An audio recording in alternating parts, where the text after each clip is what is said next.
Hello students, BSc first year के zoology का जो थर्ड पेपर है, डेवलपमेंटल बायोलॉजी, परिवर्धन जैविकी, उसका अपन चैप्टर लेते हैं स्पर्मेटोजेनेसिस या शुक्राणु जनन। तो डेवलपमेंटल बायोलॉजी इसमें हम किस प्रकार से जाइगोट से एम्ब्रियो का डेवलपमेंट होता है और आगे उसका विकास होता है, उसमें जन्म से पूर्व और जन्म के बाद होने वाले जो परिवर्तन है, डेवलपमेंट है, वृद्धि है, उसका अपन अध्ययन करते हैं। इसका जो डेवलपमेंटल बायोलॉजी है, इसके में अपन इसका चैप्टर है स्पर्मेटोजेनेसिस या शुक्राणु जनन का अध्ययन करेंगे। किसी भी संतति के निर्माण में युग्मकों का निर्माण लैंगिक जनन में प्राथमिक आवश्यकता है, जिसमें युग्मक जनन जो है उसके द्वारा नर युग्मक और मादा युग्मक का निर्माण होता है और फिर उनके संयोजन निषेचन से युग्मनज का निर्माण और उसके बाद में भ्रूणीय परिवर्तन होता है। तो इसकी जो शुरुआत जो है युग्मक जनन है, उसका अपन इसको दो भागों में बांटते हैं, स्पर्मेटोजेनेसिस और oogenesis, शुक्राणु जनन और अंडाणु जनन। तो नर युग्मक है, उसके निर्माण की जो प्रक्रिया है, शुक्राणु निर्माण की जो प्रक्रिया है, दैट इज स्पर्मेटोजेनेसिस है। तो स्पर्मेटोजेनेसिस या शुक्राणु जनन क्या है? The process by which sperm develop to become mature sperm capable of fertilising an ovum. तो ठीक है, जिस यह प्रक्रिया जिसके द्वारा शुक्राणु का निर्माण होता है और उसका परिपक्वन, ताकि वो अंडाणु को निश्चित कर सके। तो ये सारी प्रक्रिया जो है स्पर्मेटोजेनेसिस या शुक्राणु जनन कहलाती है, जिसके द्वारा परिपक्व शुक्राणु का निर्माण होता है। ये स्पर्म का एक सामान्य स्ट्रक्चर है, जिसमें अपन देख सकते हैं इसमें जो शुक्राणु उसके तीन पार्ट हैं, हेड, मिड पीस और टेल, शीर्ष भाग, मध्य भाग और पुच्छ भाग। तो फंक्शन क्या है इसका शुक्राणु का? To move and carry genetic information to the egg. तो शुक्राणु का मुख्य काम रहेगा इसके द्वारा जो आनुवंशिक सूचना है, आनुवंशिक पदार्थ है, उसको अंडाणु तक ले जाया जाता है, ताकि जो द्विगुणित अवस्था वो प्राप्त हो सके और दोनों के जो जेनेटिक मटेरियल है उसका संलयन होकर के जाइगोट का निर्माण हो सके। इसका स्ट्रक्चर देखिए अपन, हेड जो है वो ये हेड का पार्ट है और ये इसका मिड पार्ट और इसका पीछे वाला टेल पार्ट जो है वो हमें दिखाई दे रहा है।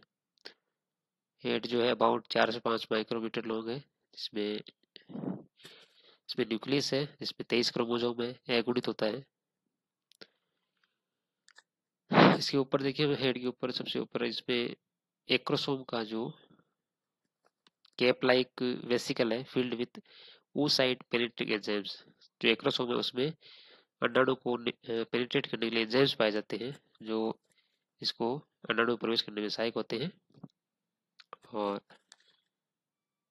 इसके बाद में इसका न्यूक्लियस या केंद्रक है, इसमें जो मेन एंजाइम्स होते हैं एक्रोसोम द्वारा वो है हाइड्रोलिडेज और प्रोटीज एंजाइम्स पाए जाते हैं, जो अंडाणु की कोशिका कला को पेनिट्रेट करने में इसको सहायक होते हैं।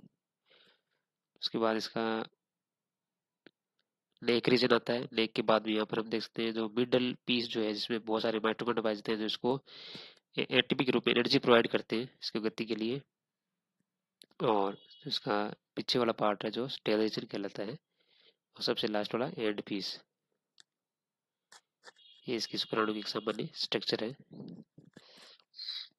उसके बाद में सेमिनिफेरस ट्यूबुल, या इसकी जो प्रश्न की जो मुख्य संरचना इकाई है, जिसको अपन शुक्राणु जनन इकाई कहते हैं, जिनमें शुक्राणु का निर्माण होता है जिनके द्वारा, तो वो सेमिनिफेरस ट्यूबुल्स है। तो स्पर्मेटोगोनिया या स्टेम सेल जो है, स्पर्मेटोगोनिया जिनके द्वारा शुक्राणु निर्माण होता है, वो डेवलप होती है प्रीमोर्डियल जर्म सेल से, जो स्वयं में योग से में राइज होती है, उत्पत्ति होती है, और टेस्टिस में भ्रूण के डेवलपमेंट के 5वें हफ्ते में ये भ्रूण के टेस्टिस में एंटर कर जाती है स्पर्मेटोगोनिया। जो प्रीमोर्डियल जर्म सेल्स है वो भ्रूण के डेवलपमेंट 5वें हफ्ते में इसके टेस्टिस में एंटर कर जाती है, और उसके बाद में जो स्पर्मेटोगोनिया है उसकी जो अलग अलग वृद्धि प्रावस्थाएं, प्राइमरी स्पर्मेटोसाइट्स बनता है, फिर सेकेंडरी स्पर्मेटोसाइट्स का निर्माण होता है, फिर स्पर्मेटिड्स का निर्माण होता है, और अंत में स्पर्म्स का निर्माण हो जाता है।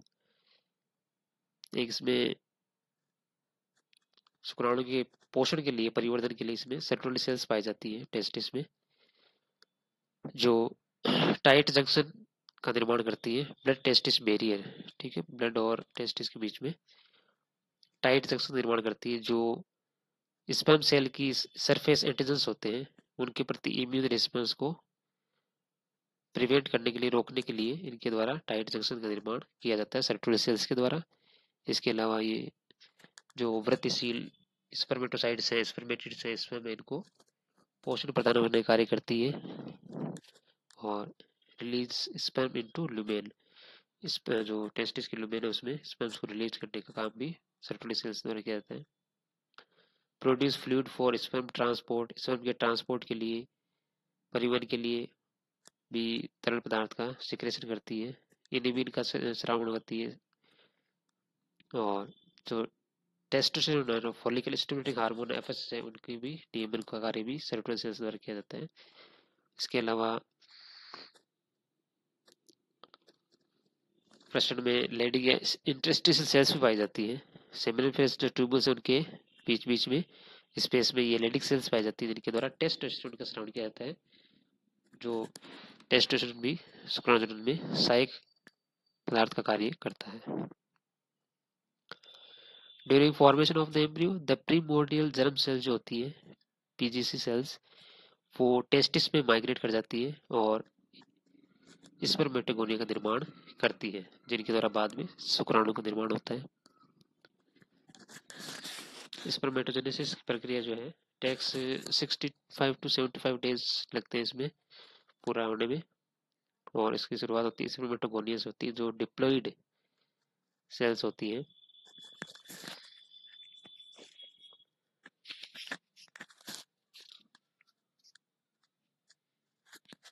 तो शुक्राणु का जो विकास है, शुक्राणु जनन वो प्रश्नों में उपस्थित जनन नलिकाओं अथवा सेमिनिफेस ट्यूबल्स में होता है, और शुक्राणु जनन एक सतत क्रिया है, कंटिन्यूस चलती रहती है, और एक समय में शुक्राणु विकास की सभी प्रावस्थाएं किसी शुक्र नलिका में देखी जा सकती हैं। शुक्र नलिका की जो आधार कला होती है वो टर्मिनल एपिथेलियम द्वारा रखित होती है, और इस उपरलाई कोशिकाएं जिनसे अंत में शुक्राणु बनते हैं उनको प्रीमोर्डियल जर्म सेल्स कहते हैं, और इनके द्वारा प्रीमोर्डियल जर्म सेल से स्पर्मेटो का निर्माण होता है, और उसके द्वारा बाद में शुक्राणु का निर्माण होता है। तो इस जो शुक्राणु जनन की जो क्रिया उसको अपन 3 अवस्था में बांट सकते हैं, गुणन प्रावस्था और वृद्धि प्रावस्था, और तीसरी है परिपक्वन प्रावस्था। तो गुणन प्रावस्था में क्या होता है कि जो प्रीमोर्डियल जर्म सेल्स होती है, प्रारंभिक जनन कोशिकाएं होती है, वो कई माइटोसिस सूत्र विभाजनों के द्वारा अनेक कोशिकाओं में विभाजित होती रहती है, जिन्हें शुक्राणुजन अर्थात स्पर्मेटोगोनिया कहते हैं, जो कि डिप्लॉइड या द्विसूत्री होती है, और इनमें गुणसूत्र संख्या दैहिक कोशिकाओं में समान यानी जैसे मनुष्य में 46 है तो 46 होती है। तो पहला काम तो हो गया, प्रीमोर्डियल जर्म सेल्स के द्वारा बहुत ज्यादा संख्या में स्पर्मेटो का निर्माण होता है स्पर्मेटोगोनिया का, वो कहलाती है गुणन प्रावस्था। दूसरी है वृद्धि प्रावस्था, जिसमें जो कुछ स्पर्मेटोगोनिया होते हैं, कुछ तो जनन उपकला में स्थित रह जाते हैं, और किंतु शेष जो होते हैं ऊपर सर करके पोषक पदार्थ ग्रहण करके परिमाण में बड़े हो जाते हैं। इन कोशिकाओं को प्राथमिक शुक्र कोशिकाएं यानी प्राइमरी स्पर्मेटोसाइट्स कहते हैं। इन कोशिकाओं में वृद्धि तो सीमित होती है, किंतु इनका जो प्राथमिक स्पर्मेटोसाइट में विभेदन जो है वो महत्वपूर्ण होता है। और ये जो प्राइमरी स्पर्मेटोसाइट्स हैं यही आगे अर्धसूत्री विभाजन के द्वारा बाद में शुक्राणु का निर्माण करते हैं। तीसरी है परिपक्व प्रावस्था या मैच्योरेशन फेज, ठीक है। इस प्रावस्था में प्राथमिक जो स्पर्मेटोसाइट है उनमें अर्धसूत्री विभाजन होता है, जिसमें 2 विभाजन क्रिया होती है, अर्धसूत्री विभाजन फर्स्ट और सेकंड, जिसमें अर्धसूत्री विभाजन फर्स्ट होता है उसमें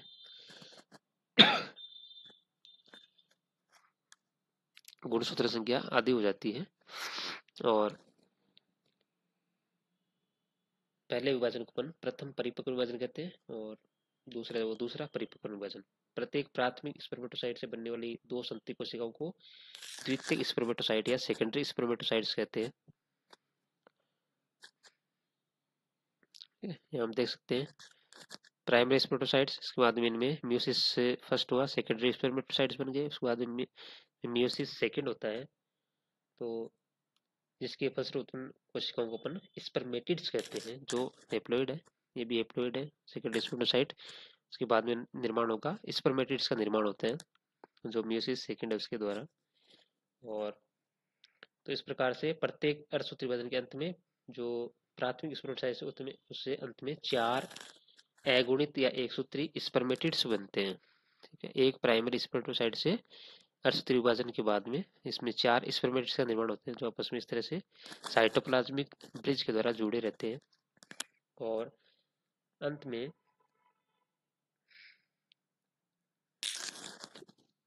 ये जो स्पर्मेटिड्स है, ठीक है, या स्पर्मेटोजोआ है, इनमें स्पर्मियोजेनेसिस के द्वारा 4 इस प्रकार से पूर्ण शुक्राणु का निर्माण होता है। तो ठीक है, स्पर्मेटिड से शुक्राणु जो निर्माण क्रिया उसको अपन स्पर्मियोजेनेसिस कहते हैं। तो स्पर्मियोजेनेसिस के द्वारा शुक्राणु का निर्माण इसमें हो जाता है। तो इस क्रिया को अपन स्पर्मियोजेनेसिस कहते हैं। तो इस प्रकार से हम देखते हैं कि किस प्रकार से स्पर्मेटोगोनिया से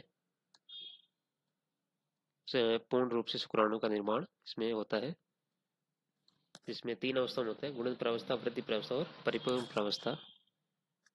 गुणन प्रावस्था में स्पर्मेटोगोनिया का निर्माण होता है, उसके बाद में वृद्धि प्रावस्था में प्राइमरी स्पर्मेटोसाइट बनता है वृद्धि करके, और जो तीसरी अवस्था है परिपक्व प्रावस्था, उसमें पहले स्पर्मेटिड्स का निर्माण होगा, एक प्राइमरी स्पर्मेटोसाइट से 4 स्पर्मेटिड्स का निर्माण होगा, उसके बाद में स्पर्मियोजेनेसिस क्रिया द्वारा ये स्पर्मेटिड्स है वो पूर्ण शुक्राणु का निर्माण कर देते हैं। तो ये था आज का हमारा टॉपिक, स्पर्मेटोजेनेसिस या शुक्राणु जनन। Thank you.